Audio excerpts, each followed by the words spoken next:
Hey guys, HDvee here and welcome to a brand new video. Now, if you're like me and you've already beat the Teal Mask DLC, you're probably wondering to yourself, what else is there to do in Kitakami? Well, don't fret, there's still loads of new things you can do, static shiny Pokemon, all the way to secret items that you can only find once you beat the story. We're going to be going over everything to do after beating the Teal Mask DLC. So if you're excited for the video, make sure to drop a like down below. Let's try and hit 500 likes. Leave a comment, what was your experience like in the Teal Mask DLC? Did you enjoy it? Did you not like it? Subscribe if you're brand new, ring the notification bell. With all of that out of the way though, let's get into the video and I really hope that you enjoy. So, starting things off, the first thing to do once you beat the story of the Teal Mask is go and catch the 3 legendary Pokemon. Pheasantipity, Munkidori, and Okidogi all become available to catch once you do finish the story. You don't have to worry about where they're going to be because they are just simply where you battled them the first time. They're relatively easy to catch as well. I caught them all with 1 Ultra Ball when I put them all onto Red Health with False Swipe and then put them to sleep. Of course, if you want to catch them in a different ball, like a Premier Ball or something like that, it might be a little bit more difficult. But don't worry, the catch rates aren't super crazy. And of course, you will have to catch these 3 Pokemon if you are wanting to complete the Pokedex in the Teal Mask DLC. But definitely something you're going to need to do once you do beat the story. Coming up in the second spot, carrying on with the Pokedex talk, once you have registered 150 Kitakami Pokemon, you'll get a new quest line opened up which allows you to go and catch Blood Moon Ursaluna. Now this is relatively easy. If you have completed the Pokemon Scarlet and Violet Pokedex, you would have already registered a lot of the Teal Mask DLC Pokemon. You got to go out and catch a few more, but once you have registered 150, go and talk to Perrin, who is in the local town. She will tell you about this Pokemon that she's trying to photograph, and you need to battle her first, and then once you do that, she calls you a partner, and then you go off to the Timeless Woods to go and find Blood Moon Ursaluna. Now you have to photograph 10 different Pokemon in this habitat. Once you finish that, you will then be greeted by Blood Moon Ursaluna. It is a normal ground type, so obviously bring a fighting type or a grass type or something like that. You have to defeat it. It's a little bit like a Titan battle with the health bar, but then once you beat it, you can catch it. It is a 100% catch rate, so you can catch it in any Pokeball, and this is a brand new Pokemon that you're going to want to get, especially if you want to complete the Pokedex for Kitakami.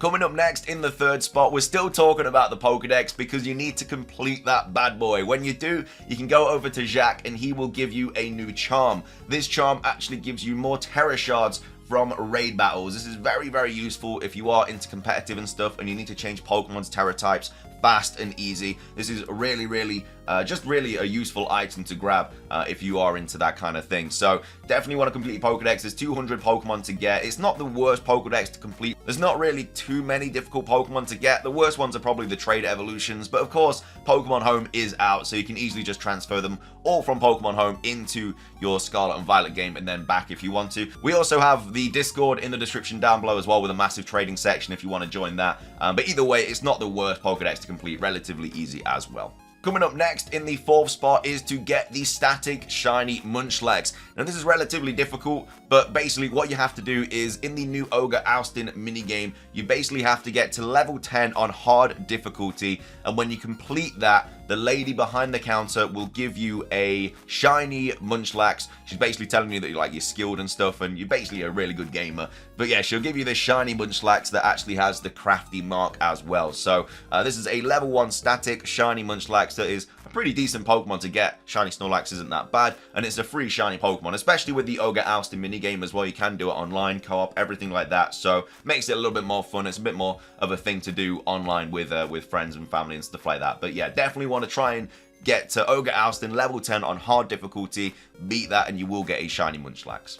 Coming up next is another thing you should do when you beat the Teal Mask DLC story is to send across some new mythical Pokemon. If you weren't aware, there are actually a handful of mythical Pokemon returning in the Teal Mask DLC that aren't in the Pokedex, but they are transferable via Pokemon Home. Now we have Jirachi, the Sinnoh Starters. I know they're not mythicals, but they're also available to be transferred across. We have Fion, Manaphy, Darkrai, and Shaman. All of these Pokemon are now available in Pokemon Scarlet and Violet. Again, you can't find them in the wild, but you can transfer them across. So if you do have a shiny Manaphy or a shiny Darkrai or something like that that you love and you want on your team, you are now able to transfer these across. Coming up next, another big thing to do after you beat the Teal Mask DLC story is to go and check out all the new clothes that are available. You basically get a style card in the Kitakami region, and then when you go back to Paldea, which is really simple by the way, a lot of people don't know how to do it, you basically just go onto your map and click L, and it just kind of alternates between the maps. But anyway, once you go back to Paldea, you can go to all of the different shops, and they just show you all of the different new clothing items. And I'm not just talking about there's like a couple of socks, there is loads of things. If you go to any kind of category, there is new items to buy for it. There's new shoes, new socks, new hats, new glasses, new bags, new gloves.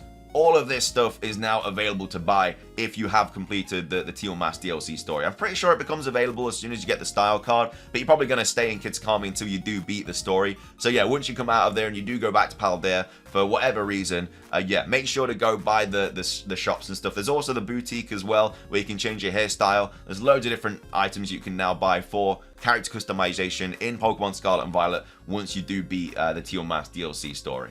Coming up next as another thing to do once you do beat the Pokemon Scarlet and Violet DLC storyline is to go back to the Caretaker and give him all of your money. He's basically asking for $1 million Pokédollars to be able to renovate the statues that got destroyed of the legendary trio, and he's basically asking you to help out. No one else is paying that money, so it is all coming down to you, which is obviously a reason that you should have stocked up on loads of money before the Teal Mask DLC dropped. But anyway, you have to give him $1 million Pokédollars, and then he can start the renovation of the statues. Once he's done that, it's all about money basically. He's just saying, oh yeah, this is just going to help us get more money from, you know, the customers and all of the people that will come over to Kitakami now. Basically just use you for money and you don't get anything from it, which isn't great. But, well, I mean, you do get something. It's not probably worth $1 million, but you do get an item. You do get the new emote as well. So a little bit useful there, but it is something to do if you do have $1 million Pokédollars lying around and you do want to complete absolutely everything in the Teal Mask DLC. But it is a bit of a price to pay just for an emote and a couple of items. But either way, giving the Caretaker all of his money is definitely another thing you're going to want to do in the Teal Mask DLC story. Another thing you want to do when you complete the Teal Mask DLC, I mean, you don't even have to do this when you complete it, you can do it at any point, but it is to get a Sinnoh Starter Pokemon. You get this for free. You go over to Jacques and you basically talk to him a little bit, you're asking him why he's there, you then have a picnic with him, and then in his basket he does pull out an egg, and this egg does contain a random Sinnoh Starter. You can either get Piplup, Turtwig, or Chimchar from this. A lot of people thought it had something to do with the original starter you chose, but apparently it's just completely random. I haven't actually hatched mine yet, so I'm not sure what I get, but that is actually how you do get a free Sinnoh Starter Pokemon in the Teal Mask. You can obviously transfer the others through Pokemon Home if you'd want to try and get the others, but definitely something you want to do for the Teal Mask DLC. Coming up next, another thing to do once you beat the Teal Mask DLC story is to do the Billy O'Neill questline. Now, Billy O'Neill were actually data mined for the Pokemon Scarlet and Violet DLC way back when, and it turns out they are Nemona's parents. They are very rich, they're a little bit snobby, and you have to go all over the place to basically complete this questline. It's definitely worth it though, you get a load of really, really cool things for it. But basically, they are originally just outside of the town. You go over to them and you talk to them, you have to battle O'Neill. And then after that, they send you all over Paldea. You got to go to like the snowy mountains. You got to go to near the desert. You got to go all over the place. You got to even go to like the top of a mountain next to Area Zero. But basically, whilst you're doing that, she does give you like big nuggets and pearl strings and stuff like that. So you get a lot of money for it. I feel like this quest goes hand in hand with the previous thing where she's giving you all this money, and then you're basically using all that money just to give to the Caretaker. But anyway, once you've done all of the different locations for Billy O'Neill, I think there's like 5 or 6, you basically takes like 20 minutes to keep going all around the place. But once you complete all of those, she will then give you a really cool pose and a couple of other things as well. You get a load of money from this quest though. It's definitely something you want to do if you do want to complete everything after the Teal Mask DLC story. I definitely recommend it, especially if you don't have the money for the Caretaker mission, but something you definitely want to do after you beat the Kitakami storyline. Coming up next, finishing things off, is something not a lot of people know about, but there's actually an evil team in the Teal Mask DLC. And once you beat the story, you can go and fight them all. They're called like the Ogre Gang, and they just pop up in loads of different locations. Now, I've not defeated them all yet, so I'm not sure what happens if you do beat them all. But they are quite tough. They do have like mid-level 70 Pokemon. They've got like 4 or 5 Pokemon each as well. And yeah, they are all around the place. I think there's one in a cave. There's also one on your screen right now. This is where the one I found it, where Poltergeist pops up. I actually started battling it when I was shiny hunting Poltergeist. But yeah, I'm not sure how many there are or if you get anything for beating them all, but yeah, if you do find them all, let me know what happens in the comment section below. Let me know what you actually get from it, because it does seem like you do get something for beating all of them, because like I say, there's multiple of them popping up all over the place. But yeah, they are like a mini evil team. I'm not sure if there's too much of a storyline to it, or if they're just random trainers popping up everywhere, but either way, make sure you go fight the Ogre Gang and obviously defeat them all so Kitakami is safe from their wrath, if there is any wrath to even go off at the start. But with that, it does finish today's video. That is all of the things you should probably think about doing after you defeat the Teal Mask DLC storyline for Pokemon Scarlet and Violet. A couple of things that you may not have known about in this list, but definitely everything you're going to want to do to get the most out of DLC Part 1. There's nothing wrong with blazing through the game either, like I did it. A lot of people just want to play through it and enjoy it, but yeah, it's cool that there's still a lot of things to do once you do beat it. But if you did enjoy the video, please do consider hitting the like button down below. It's trying at 500 likes. It does really help out.